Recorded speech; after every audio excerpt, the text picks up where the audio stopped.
একদম ঘুমাতে পারে না। তিনটিতে মিলে যা যন্ত্রণা দেয় বেচারিকে। রাতে একটু ঘুমালে আবার উঠে বসে থাকে, হয় পায়ে ব্যথা নয়তো কোমরে ব্যথা, এমনি চলছে। তবে যাওয়ার খাওয়ায় তার সমস্যা হচ্ছে না। মাঝে কিছুদিন খাওয়া নিয়ে ঝামেলা করলো, এখন আবার ঠিক যা দেয়া হয় আগ্রহ নিয়ে খেয়ে ফেলে। এই জন্যই তো দেখতে আগের থেকে বেশি সুন্দর লাগে। ফুলে ফেঁপে ওঠা শরীরটা দেখলে সায়নের চোটকে খেয়ে ফেলতে মন চায়। এত আদর আদর পায় যা বলার মতো না। এ যেমন এখন পাচ্ছে, কি সুন্দর ঘুমিয়ে আছে মেয়েটা, অথচ সায়নের বুকে জ্বালা ধরছে, সেই খবর কি রাখছে। সায়ান নিজের মনকে প্রশ্রয় না দিয়ে ছুটল গোসল নিতে। সে বাইরে থেকে এসে নিজেকে পরিষ্কার করে নেয়। এখন আরো সতর্ক থাকে ঝুমের জন্য।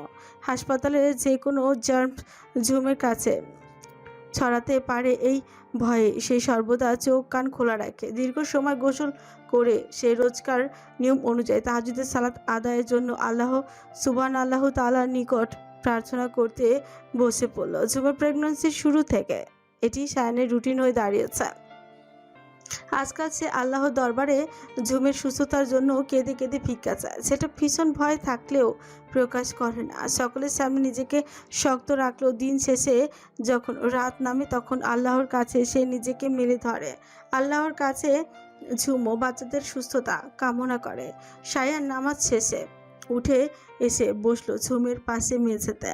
ঝুম এক হাত পেটে রেখে ঘুমিয়ে, তার বড় বড় নিঃশ্বাসের শব্দ বলে দিচ্ছে গভীর ঘুমে সে। সায়ান এগিয়ে এসে সেই মায়াবী মুখটাতে কতগুলো চুমু খেলো, তারপর নেমে এলো ঝুমের বাড়ন্ত পেটের নিকট। সায়ান হালকা করে পেঁচে হাত দিল যেন বাচ্চারা ব্যথা না পায়। অতঃপর এগিয়ে এসে চুমু খেলো পরপর তিনটি। জান পাখিরা, কেমন আছেন আপনারা? এতটুকু জায়গাতে থাকতে কষ্ট হচ্ছে? কীভাবে থাকছেন আপনারা এখানে? আপনাদের সাথে আপনাদের আম্মিও কষ্ট পাচ্ছে। পরপর এলো তো পারতেন আপনারা, কেন সবাইকে একসাথে আসতে হলো? একটু অপেক্ষা করতে পারলেন না? আপনাদের জন্য আমি ঘুমোতে পারি না। কি ভীষণ চিন্তায় ফেলেছেন, বুঝতে পারছেন? আপনাদের আম্মির কষ্ট দেখলে আমি যে ভালো থাকি না। সায়ান তার বাচ্চাদের সাথে কথা বলছিল, এরই মাঝে ঝুমের আর্তনাদ ভেসে এলো। কি হয়েছে? কি হয়েছে পাখি? ঝুম ঘুমিয়ে চোখ খুলতে পারছিল না। সে কোন রকমে চোখ টেনে উঠে বসলো। সায়ানকে নিচে বসে থাকতে দেখে বলল, এখানে কি করছেন ডক্টর? উঠে বসুন, ঠান্ডা লাগবে। আপনার কি হয়েছে?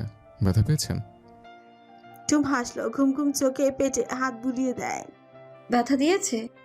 স্যার অবাক চোখে তাকিয়ে, বাচ্চারা বেশ অনেকগুলো সপ্তাহ হলো অল্প অল্প নড়াচড়া করছে। ধীরে ধীরে তাদের নড়াচড়া বাড়িয়েছে। এখন তিনজন যখন একসাথে জ্বালাতন করে তখন ঝুম কাঁদে, কেঁদে কুল পায় না। সামনে তখন অসহায় চোখে দেখা ছাড়া উপায়ও থাকে না। আর মাঝে মাঝে রেগে সে বাচ্চাদের বকেও দেয়। তখন তাকে অবাক করে দিয়ে বাচ্চাগুলো আরও ব্যথা দেয় ঝুমকে। শেষে ঝুম আবার শায়ানকেও বকে দেয়। তাও আগে ভালো ছিল, কিন্তু এখন পাঁচই হয়েছে সবগুলো। জোরে জোরে হাত পা ছুটোছুটি করে। একজন তো খুব বেশি করে আর বাকি দুজন কম। শায়ানের মনে হয় দুশোটা তার মেয়ে একদম ঝুমের মতো হবে। তাকে যেমন ঝুম নাস্তানাবুদ করে ছাড়ে, এই মেয়েও তাই করবে। আহির দীর্ঘ 30 মিনিট ধরে জিনা ইন্টারন্যাশনাল এয়ারপোর্টের সামনে দাঁড়িয়ে আছে, অথচ কাঙ্ক্ষিত মানুষটির দেখা নেই। গরমে আহিরের নাজেহাল অবস্থা। ফর্সা মুখ লাল বর্ণ ধারণ করেছে। বিরক্তিতে মুখ থেকে চমূলক জাতীয় শব্দ বেরিয়ে এলো। ঠিক তখনই পকেটে থাকা তার মূল্যবান ফোনটি আপন গতিতে বেজে উঠল। ফোনটা ধরতে একদম ইচ্ছে করলো না আহিরের। এই গরমে তার সব কিছু অসহ্য লাগছে, তবুও ফোন বের করে হাতে নিল। স্ক্রিনে ঝুমের নাম জলজল করছে। ভাইয়া, হুম। কোথায় আপনি? আর কতক্ষণ লাগবে আপনাদের? ঝুম অধৈর্য, সে আর শান্ত হয়ে বসতে পারছে না। জানি না ভাবি। ওরা আসেনি এখনো? হুম। অপর পাশ থেকে শব্দ এলো না, আর কিছুক্ষণ নীরবতা। অতঃপর খট করে ফোনটা কেটে গেল বিনা নোটিসে। আহির অভ্যস্ত এসবে, তাই বিশেষ প্রতিক্রিয়া জানালো না। এরপরও প্রায় 10 মিনিট অপেক্ষার পর হঠাৎ বিকট কণ্ঠের চিৎকার ভেসে এলো। ওই রাজাকারের বাচ্চা! আহির চোখ তুলে দেখলো অদূরে সাধারণ কামিজ পরুয়া ছিমছাম গরনের শ্রাবণী দাঁড়িয়ে হাত নাড়াচ্ছে। তার চিৎকারের শব্দে আশেপাশের মানুষগুলো কেমন করে তাকিয়ে দেখছে তাদের। আহির বিব্রত বোধ করল, অথচ শ্রাবণীর মাঝে বিশেষ পরিবর্তন নেই। তার ঠোঁটের কোণে মস্ত বড় হাসি। মিসেস বিথি মেয়ের কাণ্ডে বেঁচে বিরক্ত। সে না পারতে ভিড় করে কিছু বলতে বলতে পা বাড়ল আহিরের উদ্দেশ্যে। তার সঙ্গ নিল শ্রাবণীও তাদের পিছু পিছু বড় বড় দুটো লাগেজ হাতে এগোলো। দুঃখিত বাবা, অনেকক্ষণ অপেক্ষা করিয়েছি। আহির তার কথা হাসলো। সে এখন বাংলা বুঝতে পারে, বলতেও পারে অল্প স্বল্প। সবটাই সম্ভব হয়েছে শ্রাবণীর কারণে। তারা বাংলাদেশ থেকে আসার পর সোশ্যাল মিডিয়ার বদৌলতে শ্রাবণীর সাথে তার যোগাযোগ ছিল প্রতিনিয়ত। তাদের সম্পর্কটি আরো মজবুত হয়েছে বইকে। শ্রাবণী আহিরকে একটু একটু করে বাংলা শিখিয়েছে। যদিও বলতে গেলে এখনো সমস্যা হয়, তবু একদম না পারার থেকে কিছু পারে এটাই শান্তি। আপনাদের আসতে সমস্যা হয়নি তো? না না, কোনো সমস্যা হয়নি। বেশ, তাহলে যাওয়া যাক। ভাবি অপেক্ষা করছে আমাদের জন্য। হ্যাঁ হ্যাঁ, চলো। শ্রাবণী এতক্ষণ নীরব দর্শকের ভূমিকা পালন করছিল। আহির তার দিকে তাকালে সে সুন্দর করে একটা হাসি দিল। সেই হাসির বিপরীতে আহিরও হাসল। এগিয়ে এসে লাগেজগুলো নিয়ে শ্রাবণীকে প্রশ্ন করল। কেমন আছেন মিস বাংলাদেশ?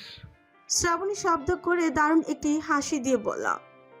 আলহামদুলিল্লাহ, আপনি কেমন আছেন? আহির সেই হাসি দেখলো। মেয়েটা আগের থেকে বদলে গেছে অনেক। কি দারুণ স্নিগ্ধ লাগছে আজ। চোখের শান্তির সাথে মনেরও শান্তি।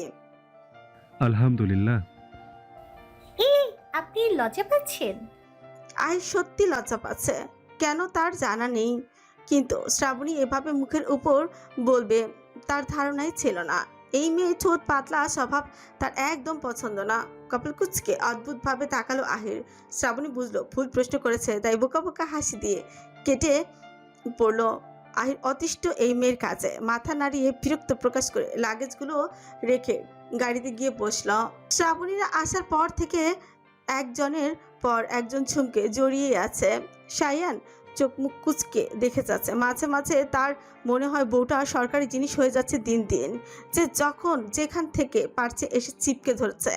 আজ তার অফ ডে। শ্রাবণীরা আসার উদ্দেশ্যেই মূলত ঝুম জোর করেছিল, তাই আজ ছুটি নেওয়ার জন্য। ঝুম তার ভারী শরীর নিয়ে হাত পা ছড়িয়ে খুব আয়েস করে বসে আছে। শরীরের তুলনায় পেটটা তার 3 গুণ, যার ফলে হাঁটতে বসতে শুতে ঝুমের খুব সমস্যার সম্মুখীন হতে হয়।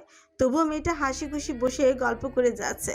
এয়ারপোর্টে আহিরের সাথে ঝুমও যেতে চেয়েছিল, কিন্তু শায়ান যেতে দেয়নি বলে সেই যে মুখ ফিরিয়ে নিয়েছে, এখনো শায়ানের দিকে তাকাচ্ছে না। অথচ সবার সাথে কি ভাব। শায়ানের মেজাজ খারাপ নিয়ে ঝুমের হাবভাব দেখেই যাচ্ছে। সময় তারও আসবে, তখন এই মেয়ে কি করে দেখে নিবে সে। কষ্ট হয় বেশি পাখি? শ্রাবণী চিন্তিত ঝুমকে নিয়ে। মেয়েটার পায়ে পানি জমেছে। এই রোগা পাতলা মেয়েটা এখন আর পুরোদস্তর মা মা ভাব এসেছে তার মাঝে এখন। একটু কষ্ট হয় আপু, কিন্তু ওদের কথা ভাবলে সেই কষ্ট আর অনুভব করতে পারি না। এখন কয় মাস চলে? ইশালের মা এক বাটি ফল এনে ঝুমের হাতে দিয়ে বলল। প্রায় 8.5 মাস চলছে ওর। আর কিছুদিন পরে বাড়িতে 3 জন নতুন অতিথি চলে আসবে ইনশাআল্লাহ।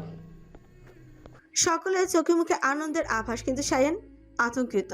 সে উঠে দাঁড়িয়ে কোনো আগাম বার্তা ছাড়া ঝুমকে ধীরে তুলে উঠালো। অতঃপর কোনো কথা ছাড়াই আস্তে ধীরে টেনে নিয়ে গেল নিজেদের রুমে। সিঁড়ি বেয়ে উঠতে ঝুমের খুব কষ্ট হলো, যদিও শায়ান বারবার বারণ করেছিল নিচে আসতে, কিন্তু মেয়েটা শুনলে তো ঠিক অমান্য করে নিচে নেমেছে। এখন কষ্টও তো পাচ্ছে। তাই শ্রাবণী বারণ করতে চাইল, কিন্তু আহির চোখের ইশারায় থামতে বলল। ডোন্ট ওয়ারি, ওদের একা ছেড়ে দাও। কিন্তু ঝুমকে ওভাবে নিয়ে গেল কেন? শব্দ করে হেসে দিল সাথে বাকিরাও। ঝুম শায়ানকে পাত্তা না দিলেও অস্থির হয়ে যায়। শ্রাবণী বুঝল না। সে অবুঝের মতো তাকালো সকলের দিকে। বাংলাদেশে যখন তারা ছিল তখন শায়ানকে সে যতটুকু দেখেছিল তাতে শ্রাবণী বুঝেছিল শায়ান ঝুমকে প্রচুর ভালোবাসে, কিন্তু শায়ান যে এভাবে জেলাস মনোভাবের তা তো আগে বুঝতে পারেনি। আপনি এসব নিয়ে ভাববেন না। শায়ান আর যাই করুক ঝুমের ক্ষতি করবে না, নিশ্চিত থাকুন। আপনারা বরং ফ্রেশ হয়ে নিন। মিসেস বিথি সায় দিল তার কথায়। শ্রাবণীরা উঠে দাঁড়ালো, আহির এগিয়ে এলো। শ্রাবণ আমার সাথে থাকুক না হয়। কি শ্রাবণ, সমস্যা হবে? শ্রাবণ বরাবরই শান্তিপ্রিয় ছেলে, তাকে খেতে দিলে আর কিছুর দরকার হয় না। যে যেভাবে বলে সেইভাবেই চলে ছেলেটি। এবারও তাই অমত করলো না, সে মাথা নাড়িয়ে জানালো তার সমস্যা নেই। অতঃপর মেহরুন্নেসা ও শ্রাবণী ও মিসেস প্রীতিকে তাদের রুম দেখিয়ে দিলেন, আর শ্রাবণ গেল আহিরের সাথে তার ঘরে। সমস্যা কি আপনার? ইগনোর করছেন কেন? রুমে আসার পর থেকে ঝুম সায়ানকে অদেখা করে যাচ্ছে, যেন এই যাবৎ সংসারে সায়ান নামের কোনো মানুষের অস্তিত্ব নেই। যার জন্য সায়ান আরও ক্ষিপ্ত, যদিও এখনো তাকে বিশেষ পাত্তা দিল না ঝুম। সায়ানের প্রচুর রাগ হচ্ছে, সে পারছে না সেই রাগ দেখাতে। ইদানিং এই এক সমস্যার সম্মুখীন হতে হচ্ছে তাকে। হুটহাট রেগে যাচ্ছে সে, কিন্তু তা ঝুমের সামনে প্রকাশ করতে পারে না। মেয়েটার সাথে একটু উঁচু গলায় কথা বলে কেঁদে কেটে নাজেহাল অবস্থায় করে ফেলে নিজের। কিন্তু দিন দিন মেয়েটা যা শুরু করেছে, তাতে বকা না দিয়ে উপায় কোথায়? আরিবা, ঝুমের দুহাতে দুটো কাঠি, একটি গাঢ় টকটকে লাল রঙের উলের সুতা, সেই কাঠির সাহায্যে দক্ষ হাতে বুনে যাচ্ছে। এই কাজ সে আহিরের মায়ের কাছ থেকে শিখেছে। তারপর থেকেই সে নিজের বাচ্চাদের জন্য এটা সেটা বানাচ্ছে। সায়ান ঝুমের মাঝে কোনো বিশেষ পরিবর্তন না দেখে দীর্ঘশ্বাস ফেলল, এগিয়ে গিয়ে এসে কাজে ঘেঁষে বসল। এত রাগ কেন করছেন পাখি? আমি কি আপনার খারাপ চাই? দেখুন, এতটুকু হেঁটে এসে আপনি নিঃশ্বাস নিতে পারছিলেন না, আবার অত দূর গেলে কতটা না কষ্ট হতো। আপনার কষ্ট হতো পাখি। তারপর আরো কাছে গিয়ে এক হাত পেটে রেখে বলল, একবার ওনারা চলে আসুক, তারপর আপনার যেখানে ইচ্ছে যাবেন, বারণ করবো না। আমি নিয়ে যাবো আপনাকে পাখি, কিন্তু আর কিছুদিন সহ্য করুন প্লিজ। এই সময় বিপদ আপদ এলে আমি শেষ হয়ে যাব। কতগুলো দিন আপনি আমাকে কোথাও যেতে দিচ্ছেন না ডক্টর। আমি বাইরে বের হতে পারি না, সারাক্ষণ এই বাড়ির মধ্যে কেমন অস্থির লাগে আমার। তার চোখ ছলছল। সায়ান বুঝলো মুড সুইং এর কারণে এমন হচ্ছে, তাই কিছু প্রশ্রয় দিয়েই বলল, আমি দুঃখিত, আমি খারাপ, আর এমন করবো না, ক্ষমা করে দিন আমাকে। ঝুমের ঠোঁটে হাসির ঝলক দেখা গেল এবার। সে যেন চাঁদ হাতে পেয়েছে। আইসক্রিম খাবো ডক্টর। ঝুমের আহ্লাদি কণ্ঠ। অন্য সময় হলে সায়ান বারণ করতো, কিন্তু এখন আর ঝুমকে রাগাতে চাইল না বলে মেনে নিল। এরপর ঝুম সায়ানকে দিয়ে সে আইসক্রিম আনিয়ে খেয়েই ছেড়েছে। বেচারা সায়ান না পারছিল সইতে, না পারছিল কিছু বলতে। এটা প্রচুর জ্বালাতন করে আজকাল। এখন ঠান্ডা লাগলে তখন বুঝবে মজা। যদিও পরবর্তীতে ঝুমে ঠান্ডা লাগেনি, তার জন্য সায়ান আল্লাহর কাছে অবশ্যই আল্লাহর নিকট শুকরিয়া আদায় করেছে, নয়তো ঝুমো বাচ্চাদের প্রচুর সাফার করতে হতো। এরপর কেটে গেল আরো বেশ কিছুদিন। এই তো সেদিন রাতের কথা, হঠাৎ করে ঝুমের মাঝে ঝুম কেঁদে উঠলো ঘুমের মধ্যে। সায়ান তখন কিছু কেস স্টাডি করেছিল। ঝুমের কান্নার শব্দে সে কাছে গিয়ে প্রশ্ন করল, কি হয়েছে? ব্যথা করছে। শান ভীষণ ভয় পেয়ে গেল। ঝুমের নর্মাল ডেলিভারি সম্ভব না, তাই সে সি সেকশন করাতেই হবে। কিন্তু তার জন্য তো বেশ কিছুটা সময় রয়েছে। শায়ন দ্রুত ফোন হাতে নিয়ে আজকে ডেট দেখে নিল, 24 সেপ্টেম্বর ভোর রাত 2টা। ডেলিভারি ডেট তো সামনের মাসের 20 তারিখে দেওয়া হয়েছিল, এখন 1 মাসের মতো। তাহলে এখন এই ব্যথা কিসের? এদিকে ঝুম শায়নকে তখনও বসে থাকতে দেখে ব্যথায় চেঁচিয়ে উঠল, অদ্ভুত লোক তো আপনি।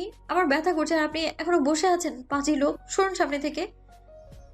ঝুমের কথায় শায়নে হুঁশ ফিরল যেন। সে তখনও কি করবে বুঝতে পারল না। এমন দক্ষ ডাক্তার হয়ে কিনা কি করবে তাই জানে না। ব্যথা ঝুম ছটফুটে উঠেছে। শায়নের হাত থেকে ফোনটা ছিনিয়ে নিয়ে মেহরুন্নেসাকে ফোন দিল, কিন্তু অপর পাশ থেকে ফোন ধরল না কেউ। ব্যথায় ঝুম আর পারছে না, তবুও আরও একবার কল দিতে অপর পাশ থেকে কল এলো এবার। আম্মা ব্যথা করছে, তাড়াতাড়ি রুমে আসুন। আপনার ছেলে কি যেন হয়েছে, লোকটার মাথায় সমস্যা। আপনি প্লিজ একটু আসুন, আমি আর পারছি না। এরপরে সময়টা চোখের পলকে কেটে গেল। মেহরুন্নেসা তৎক্ষণাৎ আহিরকে নিয়ে তাদের রুমে হাজির হলো। সায়ানও ততক্ষণে সিএমএইচে কথা বলে ডক্টরকে ম্যানেজ করিয়ে নিল। যদিও তারা একদম তৈরি ছিল না, কিন্তু তাও অল্পের মাঝে যা সম্ভব হলো তাই করলো সবাই। ঝুম অবশ্য সায়ানকে ইচ্ছে মতো ছেড়েছে, যদিও ঝাড়ি খাওয়ার মতোই কাজ করেছে সায়ান, তাই নিশ্চুপ রইল সে। তাছাড়া তার মনে কি চলছে তা হয়তো সে ঝুমকে কেন অন্য কাউকে বোঝাতে পারবে না। আহির সায়ানের অবস্থা দেখে এমন সময় হাসতে ভুলল না। ঝুমকে হাসপাতালে নিয়ে দ্রুত অ্যাডমিট করানো হলো। ডক্টর কিছু টেস্ট করে বললেন এখনই সি সেকশনের ব্যবস্থা করতে হবে, পেইন উঠেছে। সেই কথা শুনে সায়ানের অবস্থা দেখার মতো হয়েছিল সেই দিন। সেই মুহূর্তে সায়ান একটি কথাও বলেনি। নার্স তাকে একটি পেপার দিয়ে বলল স্বাক্ষর দিতে, তাও সে করতে পারেনি। কিভাবে করবে? ওটা যে বন্ড পেপার ছিল, সেখানে কিভাবে সায়ান স্বাক্ষর করবে? সে না করলেও মেহেরুন্নেসা করে দিয়েছিল তৎক্ষণাৎ, কারণ যত সময় যাচ্ছিল ঝুমের ব্যথা তত বেশি হচ্ছিল। অপারেশন থিয়েটারে নেওয়ার আগে সকলে একবার করে ঝুমের সাথে দেখা করলেও সায়ান নড়ল না, এমনকি একটি কথাও বলল না কারোর সাথে। যেখানে যেভাবে ছিল সেভাবেই সে দাঁড়িয়ে রইল। আব্বা, মেহেরুন্নেসা এসে সায়ানের কাঁধে হাত রেখে রাখলো। সায়ান মাথা তুলে তাকালো তার দিকে। সায়ান চোখ অসম্ভব লাল, মাথার পাশের রগগুলো ফুলে ফেপে আছে। ছেলের করুণ চেহারা দেখে মায়া হলো মেহেরুন্নেসার। ঝুম কথা বলতে চায় আপনার সাথে, কথা বলবেন না? সায়ান অবুঝ বাচ্চাদের মতন দুই দিকে মাথা নেড়ে বুঝালো কথা বলবে না। কয়েক ঘন্টার মাঝে ছেলেটার চোখ মুখ বুঝে গেছে। একবার দেখা করুন আব্বা। আম্মা ভয় করছে। সায়ানকে কেঁদে দিবে, দিতেও পারে, দিলেও এখন কেউ অবাক হবে না। যদিও মেহেরুন্নেসা নিজেও ভীষণ ভয় আছে।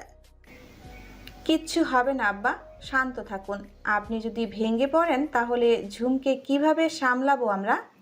সায়ান বড় বড় করে একটি নিঃশ্বাস নিয়ে নিজেকে প্রস্তুত করলো ঝুমের মুখোমুখি করার। অতঃপর দীর্ঘ অনেকটা সময় পর সায়ান তার বউয়ের সম্মুখীন হলো। ঝুমকে বেডে শুয়ে দেখতে পেল সায়ান দরজার কাছে দাঁড়িয়ে। ইঞ্জেকশন দেওয়ার ফলে আগের থেকে ব্যথা কিছুটা কম এখন। আর কিছুক্ষণের মধ্যেই তাকে অপারেশনের জন্য নেওয়া হবে। কি হবে ঝুমের জানা নেই। আদৌ তার আর ফিরে আসবে কিনা সে জানে না। ঝুম হাত বাড়িয়ে সায়ানকে কাছে ডাকলো, ছোটে তার নির্মল হাসি। সায়ান কি করবে জানে না, সে একদম নিশ্চুপ। এগিয়ে গিয়ে বসলো ঝুমের পাশে।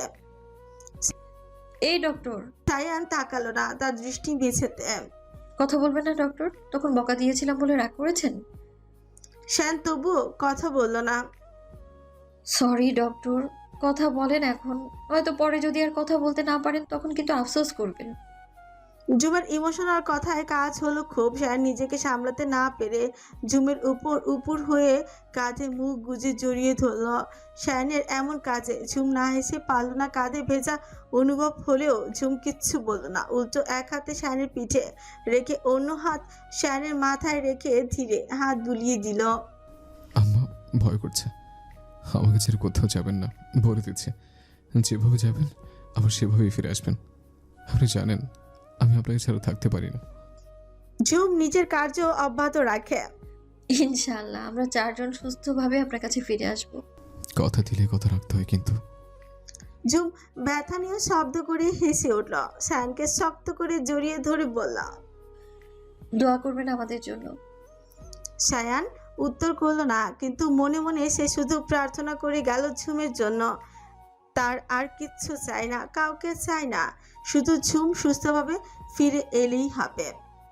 ওটি রুমে সায়ানকে থাকতে বলা হলেও সায়ান গেল না। উল্টো সে ওটি রুমের সামনে মেঝেতে বসে রইল চুপচি করে। তার নড়চড় নেই। ডক্টর এত বলেও ওটি রুমে সায়ানকে থাকতে বলা হলো, সায়ান গেল না। উল্টো সেও ওটি রুমের সামনে মেঝেতে বসে রইল চুপচি করে। ডক্টর এত বলেও তাকে নিতে পারল না। মেহেরুন্নেসা বলেছিল সে থাকলে ঝুম সাহস পাবে, কিন্তু কে শোনে কার কথা। সায়ান যাবে না বলে গোল হলো। শেষমেশ তাকে কেউ পাঠাতে পারলো না। সেই থেকে বেচারা কারোর সাথে কথা বলছে না। ঘেমে অবস্থা খারাপ তার। মেহেরুন্নেসা ও ইব্রাহিম ছেলের চিন্তায় উদ্বিগ্ন। এখন না আবার জ্ঞান হারিয়ে ফেলে এই ছেলে। কিন্তু না, এমন কিছুই হলো না। সায়ান ওভাবে বসে রইল পুরোটা সময়। অত্যাধিক রিস্ক থাকার পরও আল্লাহ সুবহান আল্লাহ তাআলার অশেষ রহমতে দীর্ঘ 5 ঘন্টা পর ঝুমের অপারেশন সম্পূর্ণ হলো।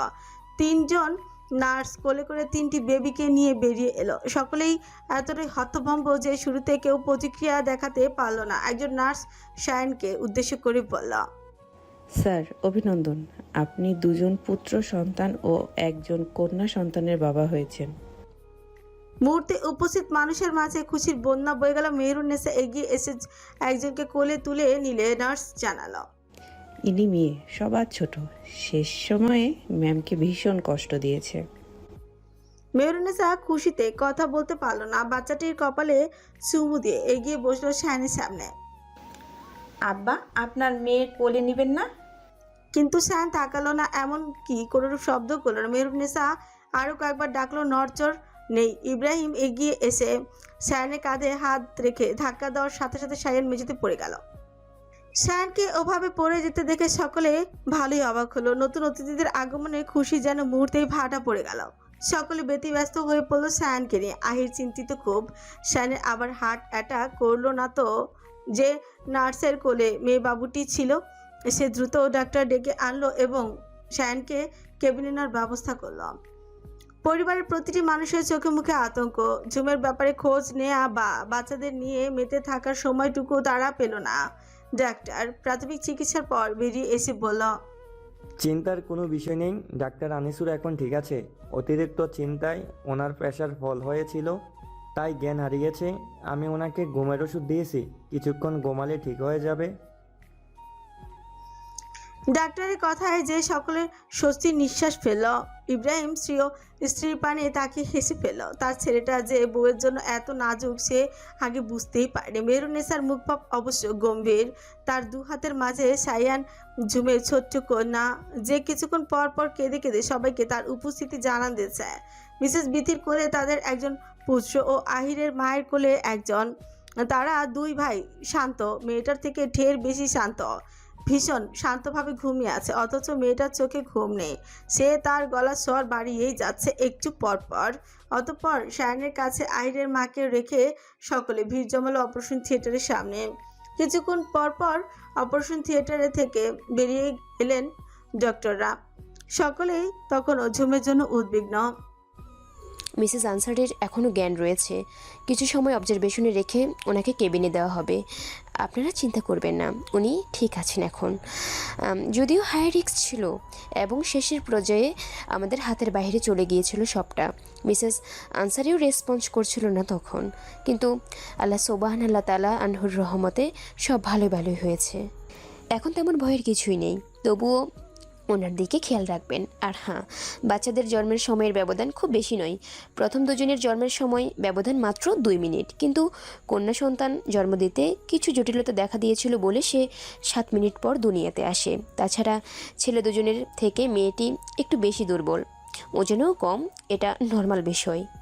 এক মায়ের গর্ভ ভাগাভাগি করা ভাই বোনদের মাঝে একজন কম পুষ্টির অধিকারী হয়। যাই হোক, তারা 4 জন সুস্থ আছে, এটাই অনেক। আমি ডক্টর আনসারের কথা শুনেছি। সত্যি বলতে গতবারের ঘটনার পর আমি কিছুটা আঁচ করেছিলাম এমন কিছুর, তাই খুব একটা অবাক হইনি, বরং উনি অজ্ঞান না হলে অবাক হতাম। পরিশেষে বলবো, আপনারা চিন্তা করবেন না, আল্লাহর কাছে প্রার্থনা করুন যেন দ্রুত তারা সুস্থ হয়ে যায়। ডাক্তার তার কথা বলে চলে গেলেন। তার কথায় সকলে কিছুটা হলেও নিশ্চিন্ত হলো। এখন শুধু অপেক্ষা ঝুমের দেখা পাওয়ার। এরপরে 2 ঘন্টা কেটে গেল নতুন অতিথিদের নিয়ে ব্যস্ততায়। ছেলে মেয়ে কেঁদে অস্থির, অথচ বাবা মায়ের খোঁজ নেই। ঝুমকে যখন কেবিনে দেওয়া হলো তখনও শায়ানের জ্ঞান ফেরেনি। ঝুম কিছুটা দুর্বল হলেও সকলের সাথে কথা বলেছে সে। বাচ্চাদের দেখলো ভালোভাবে কোলে নিতে পারেনি। মেহরুন্নেসাকে একে একে 3 জনকে বুকের উপর দিল সে, জড়িয়ে ধরে কেঁদেছে। যদিও সি সেকশনের সময় ডক্টর বাচ্চাদের তার কাছে দিয়েছিল, তখনও সে অঝোর ধারায় কেঁদেছে। এ যে এক অপ্রকাশিত শোক। বাচ্চারাও মাকে পেয়ে চুপ করেছে। ঝুম শায়ানকে খুঁজলো। ইশাল বড়ই রসিয়ে তার কীর্তিকলাপ বলেছে। সব শুনে ঝুম লজ্জায় তাকাতেই পারছিল না কারো দিকে। পাগল লোকটা তাকে শান্তি দিবেই না, এসবের কোনো মানে হয়? শায়ানের যখন জ্ঞান ফিরল তখন দুপুর গড়িয়ে বিকেল প্রায়। ঝুম বাচ্চাদের খাইয়ে মাত্র চোখ বন্ধ করেছে, হঠাৎ হুড়মুড়িয়ে দরজা দিয়ে ঢুকলো শায়ান। পেছন আহিরও এলো। শায়ান, আসতে। মেহরুন্নেসা তখন ঝুমের সাথেই ছিলেন। ছেলেকে দেখে সে উঠে দাঁড়ালো। কি হয়েছে আহির? জ্ঞান ফেরার পর 1 সেকেন্ড অপেক্ষা করেনি। ডাক্তার বলল নর্মাল চেক আপ করবে, তাও ধৈর্য ধরেনি তার। সোজা এখানে চলে এসেছে। কতবার যে দুর্বলতার কারণে পড়তে নিয়েছে তার ঠিক নেই। ধরতে চাইলেও ধরতে দেয়নি। এসব পাগলামোর কোনো মানে হয়?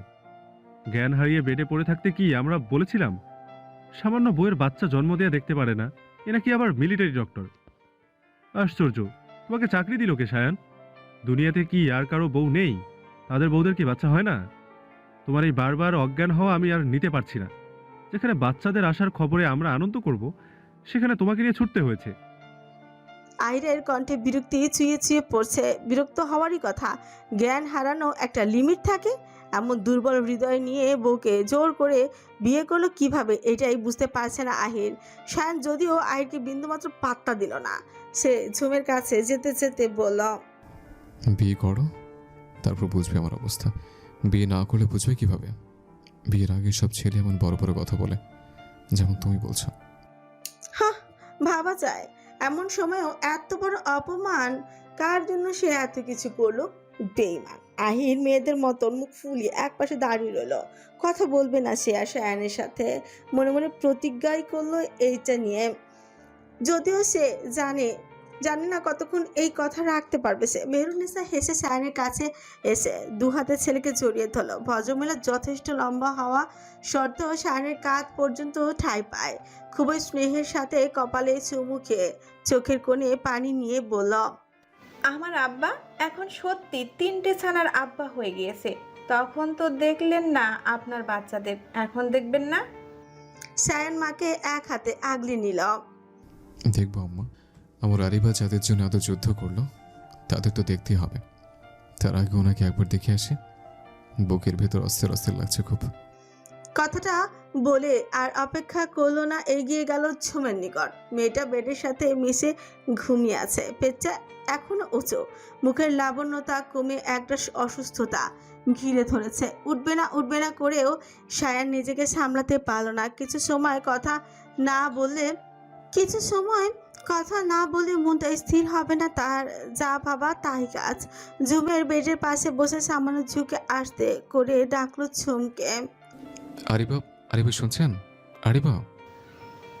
আব্বা উনি মাত্র ঘুমিয়েছে, এতক্ষণ ব্যথায় ছটফট করছে খুব। তারপরও বাচ্চাদের খাওয়ানো, ছেলে দুজন একদম ঝুমের নাওটা হয়েছে। দুজন ছেলে? হ্যাঁ, দুজন। কেন, তুমি জানো না? না, আমাকে কেউ কিছু বলেনি। মানে কি? তুমি তো তখন ওখানেই ছিলে যখন বাচ্চাদের নিয়ে এলো। শায়ান দৃষ্টি ঝুমের দিকে ফিরিয়ে বলল, আমি জানি না। তুমি কি তার আগে জ্ঞান হারিয়েছিলে নাকি? শায়ান কোনো উত্তর দিল না। আহির তার উত্তর পেয়ে গেল। সে বাকরুদ্ধ। এই ছেলে এক পিস, এভাবে কিভাবে পারে? শায়ান ঝুমকে আর লাগালো না। সকলের সামনে লাজ লজ্জা ভুলে ঝুঁকে কাছাকাছি গিয়ে ঝুমের কপালে গভীর এক চুমুকে উঠে পা বাড়লো বাচ্চাদের দিকে। ঝুমের বেডের ঠিক পাশেই বড় চওড়া একটি বাচ্চাদের সাদা রঙের দোলনা। দোলনাটি শ্রাবণী কিনেছিল বাচ্চাদের জন্য। প্রত্যেকেই কম বেশি বাচ্চাদের জন্য অনেক কিছু কিনেছে, যার দরুন ঝুম শায়ানকে এইসব নিয়ে চিন্তা করতে হয়নি। এই বড় দোলনাটি শ্রাবণী আহিরকে নিয়ে অনেক খুঁজে কিনেছে, যেন একসাথে 3 জনকে রাখতে পারে। এখানে আসার পর আহির সেটি নিয়ে এসেছে। শায়ান ধীর কদমে দোলনার কাছে গিয়ে দেখলো 3টে ছোট্ট সাদা পুতুল শুয়ে আছে। দুজন ঘুমিয়ে থাকলো, একজন চোখ মেলে পিটপিট করে তাকাচ্ছে। শায়ানের যেন কেমন অনুভূতি হলো সে নিজেও বলতে পারছে না। হাঁটু গেড়ে দোলনার পাশে বসে একে একে 3 জনকে ছুঁয়ে দিল আলতো হাতে। ইস, কি অদ্ভুত অনুভূতি। মেহরুন্নেসা এগিয়ে এসে জেগে থাকা বাবুকে কোলে তুলে শায়ানের কোলে দিল। শায়ানের হাত কাঁপছে তখনও। সে একজন ডক্টর। এমন ছোট বাচ্চা এর আগে বহুবার কোলে নিয়েছে, অথচ নিজের বাচ্চাকে কোলে নেওয়ার সময় তার ভয় করছে। কি এক সময় এলো তার জীবনে বাচ্চাটাকে কোলে নিয়ে এমনভাবে ধরে রইল যেন পড়ে গিয়ে ব্যথা না পায়। ছোট্ট শরীরটা এত নরম, তার শক্ত হাতের জন্য কি ব্যথা পাচ্ছে? শায়ান একটু হালকা করে ধরলো। বাচ্চাটা কি বুঝলো কে জানে। সে জিভ দিয়ে চকচক করে শব্দ করে হেসে দিল। ব্যাস, বেচারা শায়ান নিজেকে আর ধরে রাখতে পারল না, কেঁদে ফেলল নিজের ঔরসজাতকে কোলে নিয়ে। মেহরুন্নেসা ছেলের কান্না দেখে নিজেও কেঁদে ফেলল। আপনার কন্যা সর্বকনিষ্ঠজন। শায়ান তখনও কেঁদে চলেছে। মেয়েকে বুকের সাথে জড়িয়ে ধরে কেঁদে বলল, আম্মা, আম্মা, আমার আম্মা, আমি আপনার খারাপ বাবা আম্মা। আমি আপনাদের পৃথিবীর আলো দেখার আগে মেরে ফেলতে চেয়েছিলাম আম্মা। আপনি আমাকে ক্ষমা করবেন আম্মা? আইরির ভীষণ খারাপ লাগছে এখন। সকলে জানে শায়ান যা করতে চেয়েছিল তা শুধুমাত্র ঝুমের কথা ভেবে, অথচ বেচারা কাউকে বুঝতে দেয়নি তার মনের উপর দিয়ে কি গিয়েছে। মেহরুন্নেসা ছেলের মাথায় হাত বুলিয়ে বলল, কাঁদে না আব্বা, আপনি একদম খারাপ বাবা না, শান্ত হন একটু। আম্মা ওরা এত হালকা কেন, এত ছোট কেন? কত পাউন্ড ওজন হচ্ছে ওনাদের?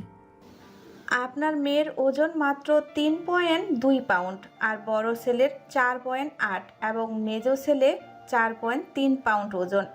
আপনার কন্যা ভীষণ দুর্বল, পুষ্টি কম পেয়েছেন তিনি, তবে চিন্তার বিষয় কোনো কারণ নেই। তবুও একজন ভালো শিশু বিশেষজ্ঞকে দেখিয়ে নিলে ভালো হয়। সায়ান তৎক্ষণাৎ নিজের ফোন খুঁজলো কিন্তু পেল না। আহির এগিয়ে এসে সায়ানের ফোন ওর হাতে দিয়ে বলল, জ্ঞান হারানোর পর ফোন মেঝেতে পড়েছিল, তাই আমি রেখে দিয়েছিলাম। সায়ান ফোন হাতে নিয়ে কল লাগালো কাউকে। Doctor Shahan Rahman Ansari speaking. আমার ইমিডিয়েটলি ডক্টর খানের একটা অ্যাপয়েন্টমেন্ট লাগবে, very emergency. Hello sir, sir kindly একটু হোল্ড করুন, আমি চেক করে দেখছি। হুম। শায়ান এক হাতে মেয়েকে ভালো করে জড়িয়ে নিয়ে অন্য হাতে ফোন কানে চেপে ধৈর্য সহকারে বসে রইল। কয়েক মিনিট পর ওপাশ থেকে বলল, স্যার আজ তো ডাক্তার খানের শিডিউল ফুল, স্যারের বেশ কিছু ওটি আছে। ডক্টর খানের সাথে কন্ট্যাক্ট করিয়ে দিন। স্যার খুব বেশি কি ইমার্জেন্সি? ইয়া, আমার বাচ্চাদের জন্য। ওকে ওকে স্যার, আমি কন্ট্যাক্ট করিয়ে দিচ্ছি এক্ষুনি। Hello doctor Khan, this is doctor Shahan Rahman Ansari. আজ সকালে আমার ওয়াইফ ট্রিপলেটস বেবির জন্ম দিয়েছেন। আমার ছোট বেবি কিছুটা দুর্বল, আপনি কাছে একটু টাইম দিতে পারবেন প্লিজ? ইয়া ডাক্তার আনসারে, আমি কিছু সময়ের জন্য ফ্রি আছি। আপনি বরং বেবিকে নিয়ে আসুন আমার কেবিনে। Thank you doctor. You are most welcome doctor আনসারে। শায়ান কল কেটে মেহরুন্নেসার দিকে তাকিয়ে বলল, আম্মা ওদের নিয়ে এখন যেতে হবে, ডক্টর খান না হলে সময় দিতে পারবে না। বাড়ির অন্য সবাই কোথায়? ওরা তো বাড়িতে চলে গিয়েছে আব্বা। কেউ কি রয়েছে হাসপাতালে? হ্যাঁ, শ্রাবণী আছে, ক্যান্টিনে গেল কফি নিতে। আহির, তুমি শ্রাবণীকে এখানে আসতে বলো। আম্মা আপনি আমার সাথে চলুন। আহির তুমি এখানে থাকো, ওনাদের দরকার পড়তে পারে। আচ্ছা, আমি আছি এখানে। ডক্টর আনসারি, আপনার বেবিরা একদম সুস্থ আছেন। ছোট বাচ্চাটা আন্ডারওয়েট, কিন্তু প্রপার টেক কেয়ার করলে কয়েক মাসের মাঝে রিকভার করে ফেলবে ইনশাল্লাহ। By the way, congratulation. Thanks doctor Khan. আর হ্যাঁ, বেবিদের মায়ের বুকের দুধ দেওয়ার চেষ্টা করবেন। বাড়তি কোনো ফর্মুলা দুধের কাছে নেই। ওকে। শায়ান মেহরুন্নেসার সাথে করে বাচ্চাদের নিয়ে ঝুমের কেবিনে ফিরে এলো। দেখতে পেল ঝুম শ্রাবণীর সাথে কথা বলছে। ঝুম শায়ানকে দেখে মিষ্টি করে হেসে ডাকলো। ডক্টর। শায়ান তখনও মেয়েকে বুকের সাথে জড়িয়েছিল। ঝুমকে কথা বলতে দেখে বুকের মাঝে কি যে এক শান্তির বাতাস বয়ে গেল। মেহরুন্নেসার দু হাতে দুই ছেলে বাবু। ঝুম সেভাবে বলে উঠল। ডক্টর কি বললো? শায়ান এগিয়ে গিয়ে ঝুমের কাছে গিয়ে বসলো। অতঃপর ঝুমের বুকের উপর মেয়েকে দিয়ে বলল, ওরা ঠিক আছে, চিন্তার কিছু নেই। আপনার শরীর ঠিক আছে? ব্যথা করছে এখনো? আমি ঠিক আছি ডক্টর, চিন্তা করবেন না আপনি। একটু ব্যথা করছে। কোথায় ব্যথা করছে? ডক্টর ডাকবো? আমাকে বলুন। উফ ডক্টর, থামেন আপনি। পাগলামো কেন করেন? আর কি শুরু করেছেন আপনি? কথায় কথায় জ্ঞান হারান কেন আপনি? আপনার জন্য তো আমি লজ্জায় পড়ি। আমি তো ইচ্ছে করে অজ্ঞান হই না রেবা, আপনার জন্য চিন্তা হলে এমন হয়। ঝুম কিছু বলার মতো ভাষা পেল না। সত্যি শায়ানের তো দোষ না, তাই তাকে বলেই বা কি হবে। ঝুম মেয়েকে ভালোভাবে বুকের সাথে আগলে নিয়ে বলল, আপনি ঠিক আছেন ডক্টর? আপনারা সুস্থ আছেন দেখে এখন আমিও ভালো আছি। ওদের দেখেছেন? হ্যাঁ, ওরা কার মতো হয়েছে বুঝতে পারছি না। সে আপনার মতো সুন্দর হয়েছে ডক্টর। তার চোখ দুটো একদম আপনার মতো, দেখুন। সত্যি? যেন এ এক অবিশ্বাস্য কথা। ঝুম মেয়েকে দু হাতের সাহায্যে উপরে তুলে দেখলো। শায়ান অবশ্য কিছুই বুঝলো না, তবুও দেখলো। অতঃপর ঝুমের দিকে তাকে ভীষণ নরম কণ্ঠে সে বলল, আমি দুঃখিত হারিবা। ঝুম ফ্যু উঁচিয়ে তাকিয়ে রইল তার দিকে। শায়ান তাকালো না ঝুমের দিকে, কিছুটা ইতস্তত করলো। মেহরুন্নেসা ছেলে দুজনকে খুব সাবধানে দোলনায় রেখে শ্রাবণী ও আহিরে আরেকটি ইশারা করে বাইরে যেতে বলে নিজেও চলে গেল। তার পিছু পিছু একে একে তারা দুজনই চলে গেল। রুমে রয়ে গেল শায়ানরা 5 জন। শায়ানকে চুপ করতে দেখে ঝুম শায়ানের হাতে হাত রেখে বলল, কি হয়েছে ডক্টর? আপনি কিছু বলতে চান? বলুন। সেই সময়টাতে আমি আপনার সাথে খারাপ ব্যবহার করেছিলাম, ওদের মেরে ফেলতে চেয়েছিলাম। শায়ানকে থামিয়ে দিয়ে ঝুম বলল, থামুন ডক্টর, এসব শুনতে চাই না। আমিও তখন আপনার সাথে খারাপ ব্যবহার করেছি। তাছাড়া আমি অবুঝ নই ডক্টর। কেন আপনি অমন সিদ্ধান্ত নিলেন? তা বোঝার মতো বুদ্ধি হয়েছে আমার। আমাকে থামাবেন না প্লিজ, বলতে দিন। ধন্যবাদ বেবি জান, 3টে ফুলকে আমার জীবনে এনে দেওয়ার জন্য। আপনি জানেন না, তখন বুকের পাথর রেখে ওই সিদ্ধান্ত নিয়েছিলাম আমি। আমার কাছে আপনি ছাড়া কিছু তখন গুরুত্বপূর্ণ ছিল না। অন্য কোনো পথ থাকলে আমি ওই কথা ভাবতাম না। আপনাকে আমি কী বলে যে ধন্যবাদ জানাবো আমি জানি না। যদি আপনি নিজের জীবন বাজি রেখে হতে দুনিয়াতে আনার সিদ্ধান্ত না নিতেন, তাহলে কি হতো ভেবেই নিজেকে নিষ্ঠুর, পাষাণ, খারাপ লোক মনে হচ্ছে। ওরা যখন জানতে পারবে ওদের বাবা ওদের মারতে চেয়েছিল, তখন কতটা এনে ঘৃণা করবে আমায়। এসব কি বলছেন ডক্টর? এমন কিছুই হবে না। ওরা জানে ওদের বাবা যা করেছিল তা ওদের মাকে বাঁচানোর জন্যই করেছিল। সুতরাং আপনাকে ওরা ঘৃণা নয়, সম্মান করবে। আমি তো আমার 2 ছেলেকে আপনার মতো বউকে আর মাকে ভালোবাসতে শিখাবো। শেষের কথাটি ভীষণ গর্ব করে বলল ঝুম। শায়ান নির্নিমেষ চপলক তাকিয়ে রইল ঝুমের দিকে। কি দেখছেন? শায়ান ঝুঁকে পড়ল ঝুমের উপর। একটা চুমু খাই আপনাকে। ঝুম হকচকে উঠল, বুকের সাথে লেপ্টে ঘুমিয়ে থাকা মেয়েকে একবার দেখে নিয়ে বলল, ডক্টর, মেয়ে আমার চেপটে ভর্তা হয়ে যাবে, সরুন আপনি। শায়ান নড়ল না, তবে বুকের কাছটায় কিছুটা দূরত্ব রেখে বলল, কিছু হবে না, খাই একটা চুমু। ঝুমদের 3 দিন পর হাসপাতাল থেকে ডিসচার্জ দেওয়া হলো। পরিবারের অর্ধেক মানুষ তখন ঝুম ও বাবুদের নিতে হাজির। একটা গাড়িতে পরিবারের অন্যান্য সদস্যদের সাথে বাচ্চাদের পাঠিয়ে দিয়ে অন্য গাড়িতে শায়ান নিজের ঝুমকে নিয়ে বসলো। গাড়ির ড্রাইভিং এর দায়িত্বটি বরাবরের মতো আহির নিজের কাজে নিয়ে নিল। তার পাশে শ্রাবণী বসে আছে, যে একদণ্ড চুপ নেই। সিটের উপর পা তুলে পিছু ফিরে ঝুমের সাথে ননস্টপ বকবক করে যাচ্ছে। ঝুম অবশ্য তেমন কিছু বলছে না, শুধু শুনে যাচ্ছে। শায়ান এক হাতে ঝুমের কাঁধ জড়িয়ে নিয়ে ঝুমের মাথাটা নিজের বুকের সাথে লাগিয়ে আয়েশ করে বসিয়ে দিল, যাতে করে ঝুমের কষ্ট না হয়। এরপর আইরকে শাসিয়ে বলল, গাড়ির স্পিড কমিয়ে চালাবে, আমার বউ ব্যথা পেলে তোমার খবর আছে। আয়ের মাথাটা ঘুরিয়ে শায়ানের দিকে অদ্ভুত দৃষ্টিতে তাকালো। এই ছেলের কাজে আজকাল সেও ভীষণ রকম বিরক্ত হয়। ওর ওভাবে তাকানো দেখে মনে হলো পারলে ছেলেটা শায়ানকে খাঁচা চিবিয়ে খাবে। ঝুম অতিষ্ঠ হয়ে শায়ানের বুকে চিমটি কাটলো। শায়ান যদিও প্রতিক্রিয়া করলো না, তবে ঝুমের হাতটা নিজের হাতের মুঠোয় নিয়ে বলল। কে? ঝুম হাত ছাড়াতে চাইলো, কিন্তু বিশেষ সুবিধা করতে পারলো না। কি শুরু করেছেন আপনি? ভাইয়া বোঝে না নাকি? হাত ছাড়ুন। সবকিছুতে আপনার বেশি বেশি করাই লাগবে, তাই না? শায়ান ঝুমের কথা মোটেও আমলে নিল না। সে আরো ভালোভাবে ঝুমকে জড়িয়ে ধরে সিটের সাথে শরীর এলিয়ে দিল। শ্রাবণী এদের খুনসুটি ভীষণ এনজয় করে। আজ দীর্ঘ 20 দিনের মতো হলো তারা পাকিস্তানে এসেছে। শীঘ্রই তারা বাংলাদেশে ফিরে যাবে বলে মনস্থির করেছে। শায়ানের কথা আহির খুবই গুরুত্বের সাথে পালন করছে, যার দরুন তাদের পৌঁছতে অনেক বেশি দেরি হয়ে গেল। ঝুম মাঝে একবার ঘুমিয়েও নিয়েছে। আজ জ্যামও ছিল প্রচুর। তারা যখন বাড়িতে প্রবেশ করলো তখন বসার ঘরে এলাহি কাণ্ড। ঝুম ঘুমে ঝুলু ঝুলু অবস্থায় সোফার এক পাশে গিয়ে বসলো। ঈশাল বাচ্চাদের এটা সেটা বলেই যাচ্ছে। তার উদ্ভট কথা শুনে বাচ্চারা সশব্দে কেঁদে উঠল। শায়ানও ওর কাজে বেজায় নারাজ। তার ছেলে মেয়েকে বিরক্ত করা কিছুতেই মেনে নিতে পারল না। সে গম্ভীর গলায় ঈশালকে বলল, ওদের বিরক্ত করছেন কেন? আমার বউয়ের মাথা কি মন ভরেনি আপনার? এখন আমার বাচ্চাদের পেছনে লেগেছেন। ঈশাল শায়ানের এইরূপ কথায় মুখ ফুলিয়ে ফেলল, কিন্তু বাকি সবাই হেসে দিল। এরই মাঝে শায়ানের দাদা যান বলে উঠল, বড় দাদু ভাই, আপনারা কি বাচ্চাদের আকিকা নিয়ে কিছু ভেবেছেন? ঝুম এবার মুখ তুলে তাকালো শায়ানের পানে। অধীর আগ্রহে তাকিয়ে রইল তার উত্তরের আশায়।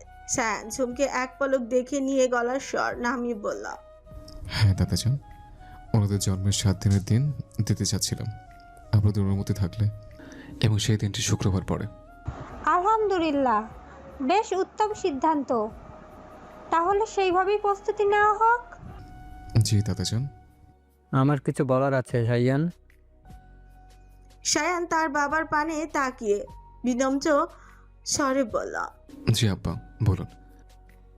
আমি আর আপনার আম্মা চাচ্ছিলাম আকিকাতে আপনার সাথে সামিল হতে।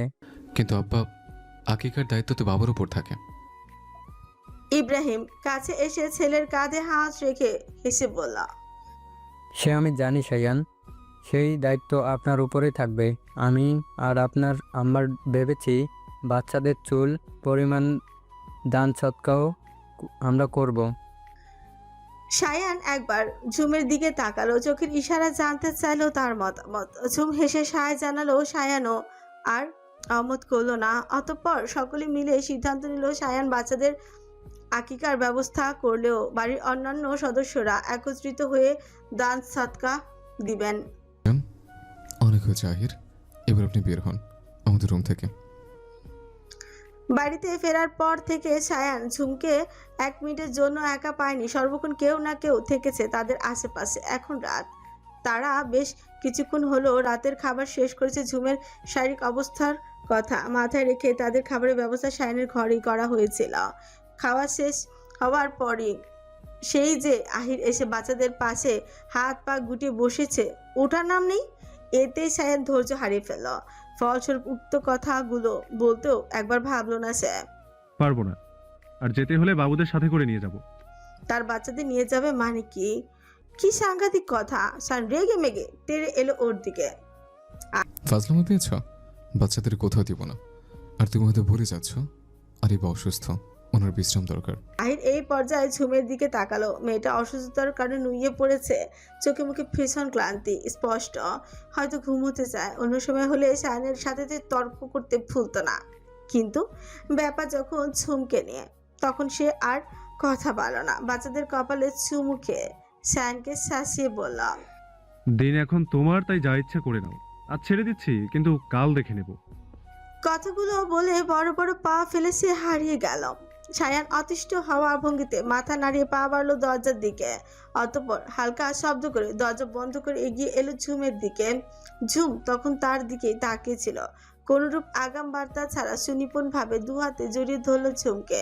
প্রথমে আস্তে, অতঃপর ধীরে ধীরে তা ব্যথায় পরিণত হলো। ঝুম সহ্য করতে না পেরে কুঁকিয়ে উঠল, যার ফলে হালকা আওয়াজও হলো। তবুও সায়ান ছাড়ল না, উল্টো তাদের সর্বশক্তি প্রয়োগ করে ঝুমের ঘাড়ে কামড়ি বসিয়ে দিল। কিসের এত রাগ কে জানে। ঝুম ব্যথায় কেঁদে ফেলল, দুহাতে ঠেলে সরিয়ে দিতে চাইলো, কিন্তু সায়ানের নড়চড় নেই। না পারতে ঝুম কেঁদে বলল, ব্যথা পাচ্ছি ডক্টর, ছাড়ুন। কি হয়েছে আপনার? এমন কেন করছেন? ছেড়ে দিন দয়া করে। সায়ান তবুও ছাড়লো না। এই প্রথম ঝুমের কান্না অগ্রাহ্য করে নিজের মনে জ্বালা মিটিয়ে তবে ছাড়লো। ততক্ষণে ঝুম নেতিয়ে পড়েছে ব্যথায়, হিচকি তুলে ফেলেছে একদম। বাচ্চাগুলো মায়ের সাথে তাল মিলিয়ে কেঁদে উঠল আপন স্বরে। সায়ান ঝুমকে আগলে নিয়ে বাচ্চাদের দিকে অসহায়ভাবে তাকিয়ে রইল। এখন কি এদের জন্য সে ঝুমের সাথে নিজের মন মর্জিও মতো কাজ করতেও পারবে না? কি অদ্ভুত! বউটা আবার সত্যি ভাগ হয়ে গেল। ঝুম নিজেকে ছাড়িয়ে নিল বড় অভিমানের সাথে। কাঁধে হাত চেপে ব্যথায় জায়গাতে কয়েকবার হাত বুলিয়ে দিয়ে নাক টেনে টেনে নিজেকে সামলে দিল। তারপর বাচ্চাদের কাছে গিয়ে একে একে প্রত্যেককে খাওয়ানোর পর আবার শুয়ে দিল। এই সবটাই সায়ান নিবিড়ভাবে পর্যবেক্ষণ করলো। শুরুতে বাচ্চাদের খাওয়াতে ঝুমের সমস্যা হলো, এখন অনেকটা অভ্যস্ত হয়ে গিয়েছে ঝুম, তাই একা একাই করতে পারে সব। ঝুমের ছেলে দুজন খুবই শান্ত, তারা মায়ের কোল পেলেই ঘুমিয়ে যায়। কিন্তু মেয়েটা সায়ানের মতোই জ্বালায়, কিছুতে ঘুমায় না, উল্টো কোল থেকে নামালে উচ্চ শব্দে কেঁদে উঠছে। এবারও একই ঘটনা ঘটলো। ছেলে দুজনকে ঘুম পাড়িয়ে শুইয়ে দিয়ে মেয়েকে ঘুম পাড়াতে গিয়ে পড়তে হলো বিড়ম্বনায়। সে চোখ দুটো মেলে তাকিয়ে আছে, ঘুমাচ্ছে না। একটু চোখ বন্ধ করলেই যে না ঝুম তাকে বিছানায় শোয়, সে অমনি কেঁদে ফেলে। যেই সেই কান্না নয়, একদম গলা ফাটিয়ে কান্না শুরু করে মেয়েটা। এবারও তাই হলো। মেয়ের কান্নায় ভয় পেয়ে ঝুমো কেঁদে ফেললো। অসহায়ের মতো সায়নের দিকে তাকিয়ে বোবা কান্না করছে, কাঁদছে সে। সায়ন ফুস করে নিঃশ্বাস ছেড়ে মেয়েকে কোলে তুলে নিয়ে উঠে দাঁড়ালো। অতঃপর রুমের এই দিক থেকে ওই দিক হেঁটে হেঁটে মেয়ের পিঠে আলতো আলতো চাপড় কেচে কিভাবে কিভাবে মেয়েকে ঠিকই ঘুম পাড়িয়ে দিল। ঝুম হা হয়ে দেখলো তা। পাজি মেয়ে বাপের মতোই নাটকবাজ হয়েছে একদম। সায়ান মেয়েকে বেশ কিছুক্ষণ সময় কোলে রেখে ঘুম গাঢ় হওয়ার পর শুয়ে দিল। না উঠেনি এবার। ঝুম হাঁপ ছেড়ে বাঁচল। সায়ান ওর রিয়াকশন দেখে মুখ লুকিয়ে হাসল। অতঃপর খুব সাবধানে ঝুমের কাছে গিয়ে বসে ঝুমকে নিজের দিকে টেনে নিল। ঝুম অভিমানী চোখে একবার তাকিয়ে মুখ ফিরিয়ে নিল। এতে বেজায় চটল সায়ান। ঝুমের থুতনির কাজটায় শক্ত করে ধরে নিজের মুখোমুখি করে বলল, যা কিছু হয়ে যাক, কখনো আমার থেকে মুখ ফিরিয়ে নেবেন না। কখনো না মানে কখনোই না, বুঝতে পেরেছেন? তাহলে আপনি আমাকে ব্যথা কেন দিলেন? কি করেছি আমি? দেখুন কি করেছেন। এতটা নিষ্ঠুর কি করে হয় একটা মানুষ? সায়ান ঝুমের চোখ মুখ ভালোভাবে পর্যবেক্ষণ করিল। মেয়েটা মানতেই পারছে না সায়ান তাকে এভাবে ব্যথা দিয়েছে। সায়ান এগিয়ে এসে ঝুমের কাঁধের কাছে জামা একটু সরিয়ে দেখে নিল ক্ষত হওয়া স্থানটুকু। তারপর উঠে গিয়ে বেডসাইড টেবিলের ড্রয়ার খুলে একটি মলম তুলে নিয়ে আবারও এসে বসল ঝুমের সামনে। অতঃপর দক্ষ হাতে আস্তে ধীরে খুব যত্নের সাথে ক্ষতস্থানে মলম লাগিয়ে দিয়ে বলল, ডক্টর জুম্মনের সাথে হেসে হেসে কথা বলে শাস্তি ছিল এটা। ঝুম হতবাক, এতটাই হতবাক যে সায়ানের দিকে তাকিয়েই রইল। চোখের পলকও পড়ল না। সায়ান তার ভ্রু নাচে জানতে চাইল কি হয়েছে। হঠাৎ ঝুমের আজ সকালবেলার কথা মনে পড়ল, তারা হাসপাতাল থেকে ফেরবার আগের কথা। সায়ান ঝুমের ডিসচার্জ পেপার নিতে গিয়েছিল। সে সময় ডক্টর জুম্মন অর্থাৎ সায়ানের কলিগ ঝুমের কেবিনে উপস্থিত হয়। সে মূলত ছুটিতে ছিল। আজ জয়েন করতে করে জানতে পারে সায়ানের 3টে বাবু হয়েছে, তাই দেখতে এসেছিল। হাসপাতালে কম বেশি সবাই ওদের দেখতে এসেছে এই কিছুদিনে। সকলে খুব দোয়াও করে গিয়েছে, সাথে যে যার সামর্থ্য অনুযায়ী উপহারও দিয়েছে। ডক্টর জুম্মান দারুণ মানুষ, অল্প সময়ে যে কারোর সাথে বন্ধুত্বপূর্ণ সম্পর্ক গড়ে তুলতে পারে। ফলস্বরূপ ঝুমের সাথেও সে বেশ হাসি খুশি আচরণ করলো। ঝুমও আস্তে ধীরে তার সাথে মিলিয়ে যায়, এটাই তার দোষ ছিল। সায়ান এসে যখন ব্যাপারটা দেখছিল মনে মনে সে ভীষণ জেলাস থাকলেও প্রকাশ করেনি তা। ডাক্তার জুমানের সাথে ঝুমের ওভাবে কথা বলা, তারপরও তাকে দেখেও পাত্তা না দেওয়ার ব্যাপারটা সায়ানের একদম ভালো লাগেনি। মনের মাঝে সেই রাগ কোপ পুষে রেখেছে সারাটা দিন। ভাবা যায় কি ভয়ানক লোক। তাই বলে এইভাবে কামড়াবেন? ব্যথা পেয়েছি না আমি? সায়ান ভাবলেছেন তার মনে কোনো রূপ অনুতাপ বোধ নেই।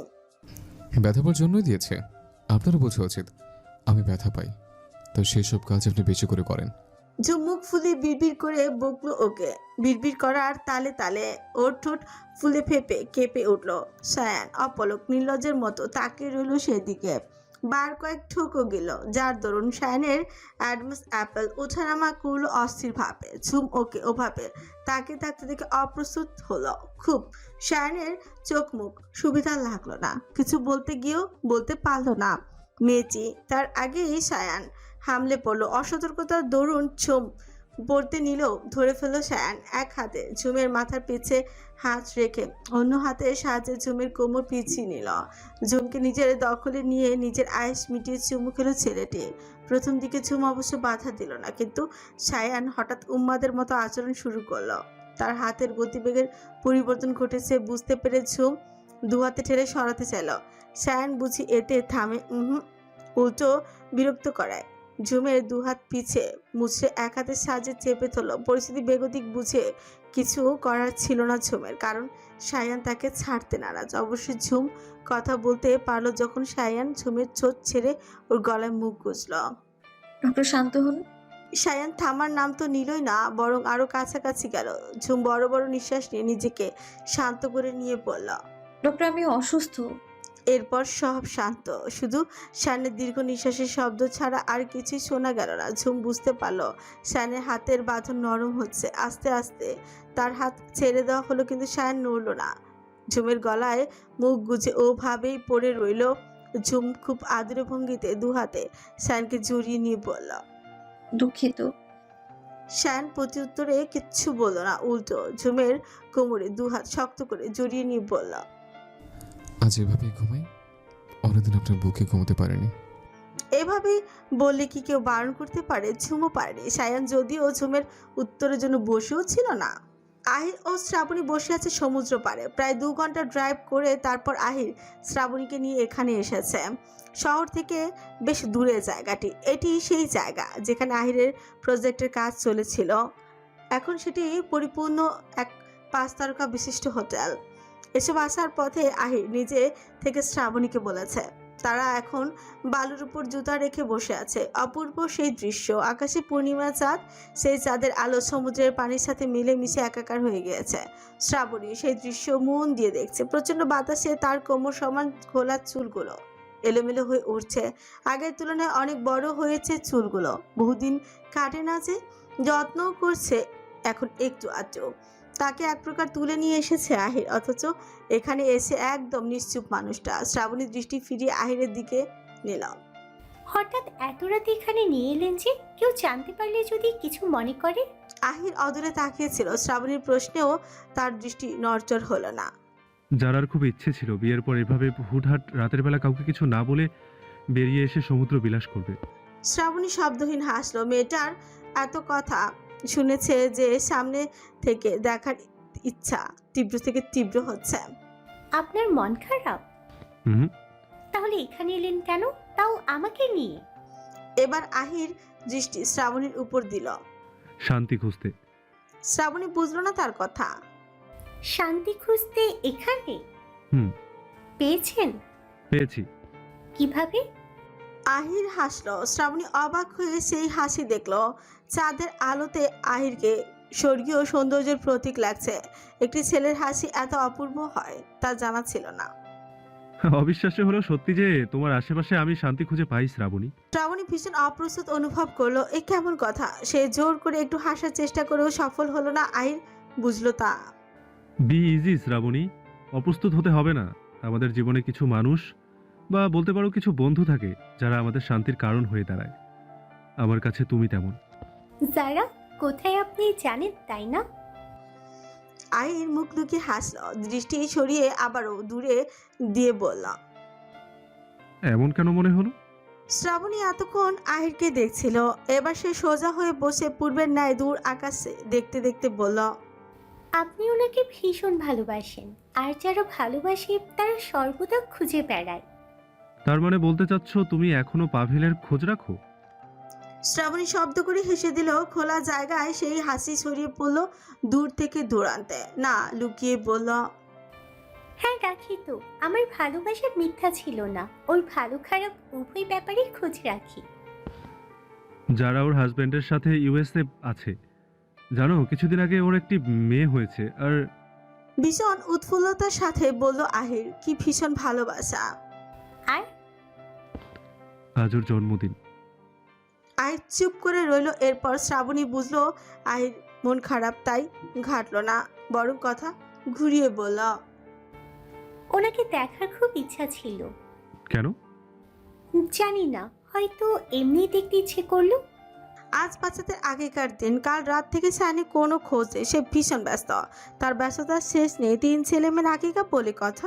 আজ বাড়ির প্রতিটি মানুষ ব্যস্ত, যে যার মতো কাজে হাত লাগাচ্ছে। সে এক এলাহি কাণ্ড। অনেক মানুষ আসবে। তাছাড়া মিলাদ মাহফিলের ব্যবস্থা করা হয়েছে। সকলে নিজ নিজ ব্যস্ততা ফেলে বাচ্চাদের জন্য সময় বের করে আসবে। তাই সায়ান চাচ্ছে সবকিছু সুন্দর ও সুনিপুণ হোক, কোথাও কোনো ত্রুটি না থাকুক।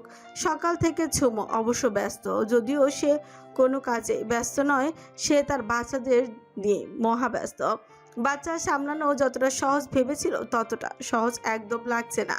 হাড় জ্বালিয়ে খাচ্ছে পাঁচিকলো। তার উপর কাল সায়ান বাইরে থাকায় ওদের সামলাতে ভীষণ বেগ পেতে হয়েছে। মেহরুনিসা অবশ্য সাথে ছিল পুরো রাত, কিন্তু তাতে কি, মেয়ে হচ্ছে বাবা ভক্ত। এই 7 দিনে ভালোই চিনে ফেলেছে সায়ানকে, যার দরুন কাল সারা রাত না নিজে ঘুমিয়েছে আর না ঝুমকে ঘুমোতে দিয়েছে। ঝুম শাড়ির আঁচল কাঁধে তুলে বেরিয়ে ঘুমানো মেয়ের দিকে তাকালো, যে এখন নিশ্চিন্তে হাত পা ছড়িয়ে ঘুমাচ্ছে। ঝুম লক্ষ্য করলো মেয়েটার ঘুমের ভঙ্গিও সায়ানের মতন। ঝুম নিজের বড় বড় চোখগুলো ছোট ছোট করে তাকে ফিরে পড়ল। সাইয়ানের বাচ্চা একটা। মেয়েটা এতক্ষণ যাবৎ ঘুমিয়েছিল। ঝুম এতটাই আসতে বলেছে যে সে ছাড়া দ্বিতীয় কেউ থাকলেও শুনতে পারবে না তার কথাটি। তবুও তাকে আশ্চর্যের চরম সীমানে পৌঁছে দিয়ে তার 7 দিনের ছোট্ট মেয়েটা বিকট গলায় কেঁদে উঠল। ঝুম হকচকিয়ে উঠল, শাড়ি সামলে ছুট লাগালো মেয়ের কাছে। এই কয়েক মুহূর্তের মাঝে মেয়েটা কেঁদে কেটে মুখ লাল করে ফেলেছে। ভাগ্য ভালো ছেলে দুজন এখন এখানে নেই। ঈশান ও মিশাল এসে তাদের নিয়ে গিয়েছে, নয়তো এই মেয়ের যা গলা দেখা যেত এর জন্য বাকি দুজনও কেঁদে ফেলেছে। এমন ঘটনা হার হামেশাই হয়ে থাকে। ঝুম মেয়ের কাছে গিয়ে বসে দেখলো বাচ্চাটি এক হাতে নিজের মাথার সবে একটু একটু বড় হওয়া চুলগুলো মুঠোয় ধরে চেঁচিয়ে কাঁদছে, আর অন্য হাতে পরনের সুতির জামাটা ধরে আছে। ঝুম এই অবস্থা দেখে অসহায় বোধ করলো। কার মতো হয়েছে এই বজ্জাতটা?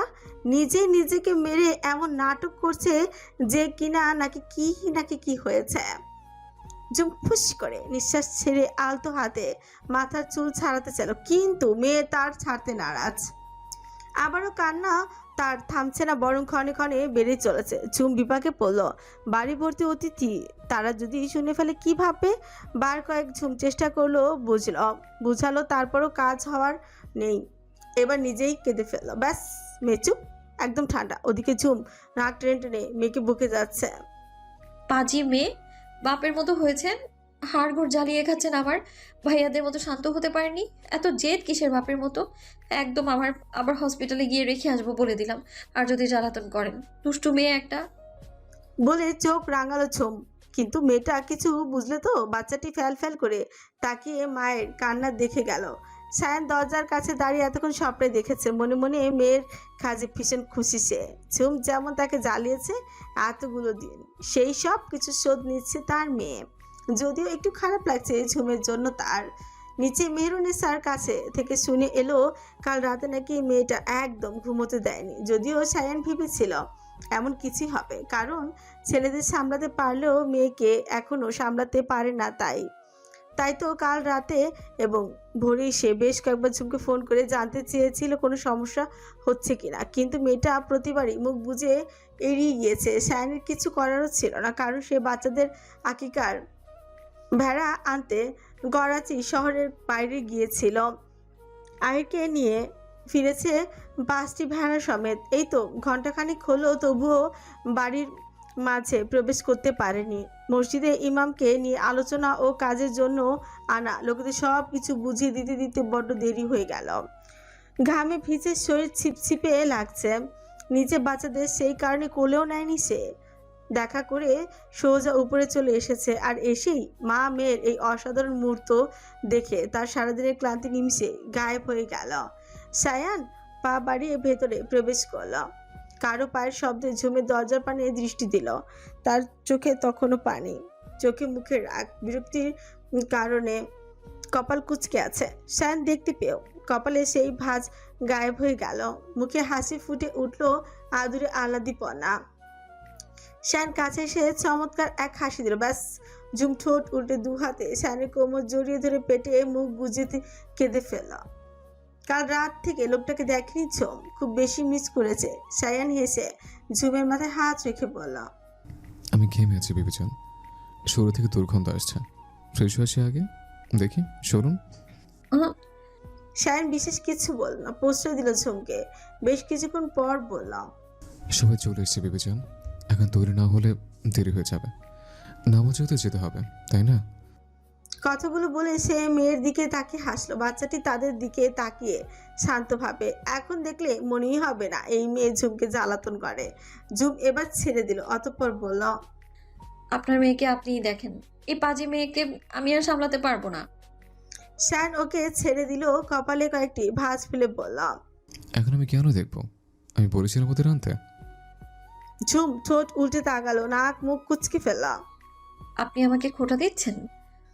ঝুম উত্তর করলো না, বরং ক্যাবিনেট থেকে সাদা ধপধপে একটি পাঞ্জাবি নিয়ে ওয়াশরুমে যেতে যেতে বলল, হয়তো। ঝুম হা করে তাকিয়ে রইল, অতঃপর মুখ ফুলে ভাবলো তার মেয়েটা এই ডক্টরের মতো পাজি হয়েছে। Excuse me. শ্রাবণী বাড়ির সামনে দাঁড়িয়ে ছিল। আজ আবহাওয়া অন্যান্য দিনের তুলনায় ভালো, মৃদু বাতাস আর রোদ কম হওয়ায় আজ গরমটাও কম। বাড়ির ভেতর সবাই খুব ব্যস্ত বলে শ্রাবণী এখানে এসে দাঁড়িয়ে কাজ দেখছিল। এখানে সকলের খাওয়ার ব্যবস্থা করা হয়েছে, যতটুকু সম্ভব সবটাই করছে এই সায়ানরা। আজ শ্রাবণী পাকিস্তানি কুর্তি জামা ও কামিজ পরেছে। সাধারণ কাজ করা এই পোশাকটিতে তাকে অসাধারণ লাগছে। কোমর সমান চুলগুলো দু হাতের সাহায্যে খোপা করে করতে করতে আশপাশটা দেখছিল সে। তখনই উত্তর কথাটি ভেসে এলো। শ্রাবণী সেই কণ্ঠ অনুসরণ করে ঘুরে দাঁড়ালে দেখতে পেল কিছুটা কাছে একটি লম্বা গড়নের ছেলে দাঁড়িয়ে আছে। পরনে তার শ্রী গ্রিন শার্ট আর কালো প্যান্ট। সুস্বাস্থ্যের অধিকারী ছেলেটিকে দেখতে শুনতে দারুণ লাগলো শ্রাবণীর কাছে। শ্রাবণী উত্তর করলো না, কিন্তু তাকিয়ে রইল ছেলেটির দিকে পরবর্তী কথা শোনার জন্য। ছেলেটি এবার আলতো হেসে এগিয়ে কাছাকাছি দাঁড়ালো। আমি আদিল, কিছু মনে করবেন না আপনাকে এভাবে ডাকার জন্য। খাঁটি উর্দুতে বলা কথাগুলো শ্রাবণী বুঝতে পারলো, কিন্তু নিজে কিভাবে বলবে বুঝতে পারলো না, কারণ তার উর্দু খুব একটা ভালো না। সে উর্দু থেকে বেশি হিন্দি বলে ফেলে। বাংলা, হিন্দি আর উর্দুর সংমিশ্রণ অদ্ভুত এক জগা খিচুড়ি তৈরি হয়ে যায়। আহিরি তো মাঝে মাঝে ভীষণ রেগে যায়, না জানি এই লোক কিভাবে। সমস্যা নেই, আমি শ্রাবণী। ঠিকঠাক তো বলেছে বলে মনে হয়। ছেলেটি চিন্তিত হলো নাম শুনে।